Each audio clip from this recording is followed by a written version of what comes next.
Өткен заманда бір бай болыпты. Ол бір перзентке зар болыпты. Зарыға жүріп бір күні перзентті болыпты. Бай бір күні жылқысын суаруға көлге келсе, көлдің ішінде бір қып-қызыл өкпе жүзіп жүр екен. Байдың айдап келген жылқылары көлдегі жүзіп жүрген өкпеден үркіп суға түсе алмайды. Сол кезде бай тұрып судағы жүзіп жүрген өкпені құрықпен түртіп көреді. Өкпе суға батып кетіп, әлден уақыттан соң жалмауыз кемпір болып судан шығады да байдың жағасынан ала кетеді. Байдың көзі алақандай болып қорқып кетеді. Бай жалмауыз кемпірге ат басындай алтын берейін, қоя бер дейді. Жалмауыз кемпір жібермейді. Осы жылқыларымның барлығын берейін, қоя бер дейді. Кемпір көнбейді. Енді не бер дейсің, дейді кемпір. Жалғыз балаңды бер, жіберейін дейді.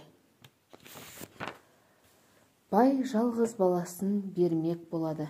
Кемпір байды қоя беріп, балаңды қай жерде бересің дейді. Сонда бай, ертең көшемін, сонда баламның алтын сақасын ескі қонысқа тастап кетейін. Сен сонда болып сол сақаның жанында отыр дейді. Сонымен бай жалмауыз кемпірге уәдесін беріп, жылқыларын айдап кетіп қалады. Ертеңіне көшеді. Жалғыз баласының алтын сақасын ұмытқандай болып, ескі қоныстарына тастап кетеді. Ауыл жаңа қонысқа көшіп барады. Асық ойнайын десе, сақасы жоқ бала алтын сақасын жоқтап жылайды. Сонда әкесі, кеше көшіп жүргенде елде қалыпты, барып алып келе ғой дейді. Бала бармақшы болып әкесінен, әке қандай тайға мініп барайын деп сұрайды. Жылқышыдан сұрап мін дейді бай. Жылқышы балаға, құрығыңды құлдыратып, жүгеніңді сылдыратып, жылқыға бар, қай тай бетіңе қараса, соны мін дейді. Бала құрығын құлдыратып, жүгенін сылдыратып, жылқыға келсе, шеттегі бір қотыр тай балаға қарай қалады. Бала сол қотыр тайды ұстайды да жүгендейді. Жүгендегенде тайдың қотыры жазылады. Үстіне тоқым салғанда құнан болады, үстіне ер салғанда дөнен болады. Айлын тартқанда бесті ат болады. Бала үстіне қарғып мінгенде тұлпар болып, көзді ашып жұмғанша ескі қоныстарына жетіп келеді. Келсе, алтын сақасы ошақ басындағы тезек түбінде жатыр екен.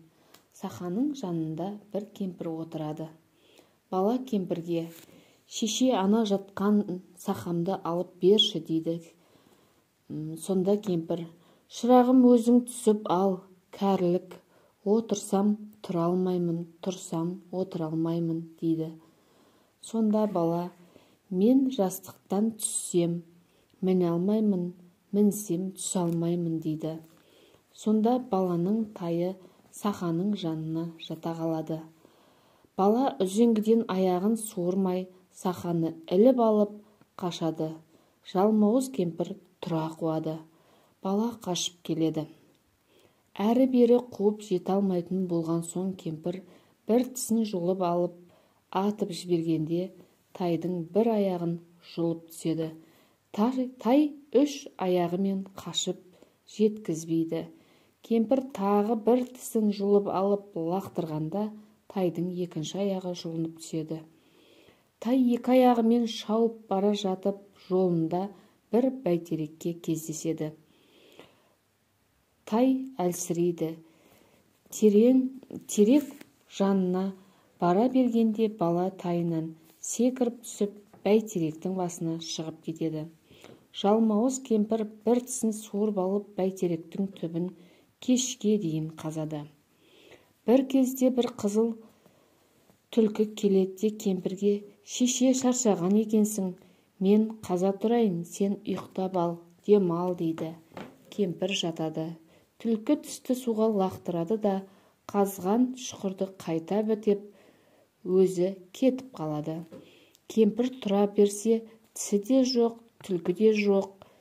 Кемпір тағы бір тісін суырып алып, кетпен қылып бәйтеректі қаза береді. Бір уақытта тағы бір түлкі келіп, шеше, кетпеніңді маған бере тұр, сен шаршаған шығарсың, мен қазайын дейді. Сонда жалмауыз кемпір, сен кетпенімді алып қашып кетесің, дейді. Сонда түлкі, ол қырдың қызыл түлкісі, мен сайдың ақ түлкісімін, дейді. Баяғыда бұл баланың әкесі аң аулап жүргенде мені қуып соға жаздаған болатын. Сондықтан бұл балада менің де кегім бар, дейді.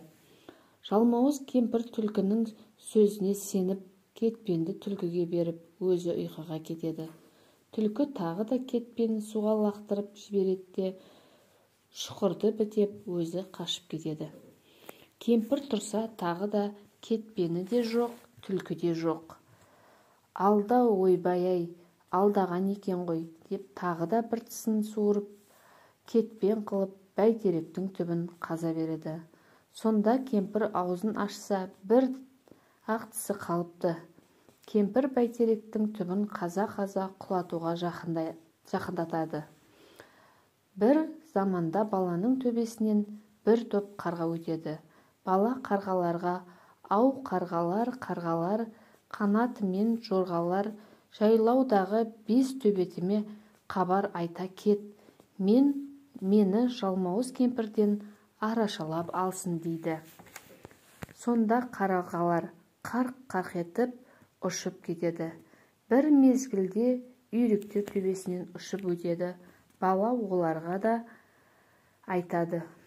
Олар да үндемей ұшып кетеді. Бір мезгілде бір қарлығаш бәйтеректің төбесіне әрлі-берлі ұшып жүреді деп баланың төбесіне келіп қонады.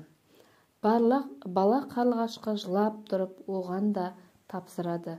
Бұрын бала қыстауындағы ұя салған қарлығаштың балапандарына тимей, оларды жақсылап өсіріп ұшырып жібереді екен. Сондықтан бала қарлығашпен дос екен. Сонымен қарлығаш баланың төбеттеріне тапсырғанын айтып барады. Осындай пәлен жерде бәйтеректің түбін жалмауыз кемпір қазып жақындатқан еді, құлатуға таяу тұр, дейді қарлығаш баланың төбеттеріне. Мұны естіген төбеттер шапқаннан шауып отырып бәйтерекке келеді. Сол кезде бәйтерек те жерге құлайды. Баланың төбеттері жалмауыз кемпірді қолын қол, бұтын бот қылып, жүнін шығарып талап тастайды. Бала төбеттеріне кезек-кезек мініп, еліне аман-есен жетеді. Баланың жалмауыздан аман-сау құтылып келгеніне әке-шешесі қатты қуанып, ел-жұртын жинап, үлкен той жасайды. Ол жағдайдан неше күн өткен соң, баяғы жалмауыз кемпірдің қызы құлаған бәйтеректің жанына келсе, шешесінің жүні шығып, өліп қалғанын көреді. Кім өлтіргенін білу үшін сол жерде қарап жүрсе, иттерінің ізі көрінеді. Ол иттердің ізіне түсіп келе жатса, көп жылқыға кез болады. Енді қыз ауыл жақын екенін біліп жүріп келе жатады. Иттердің ізі тұп-тура байдың қотанына алып келеді. Бұл кезде қотанға баяғы жалмауыз кемпірдің қызының келгенін біліп, бес төбет жалма-жан тұра ұмтылады. Қыз кемпірдей емес, өте күшті екен. Бес төбетке бой бермейді. Сол арада бала садақпен атып, қыздың көзін шығарады. Екінші атқанда қызды өлтіреді. Сөйтіп жалмауыздан мәңгілікке құтылады.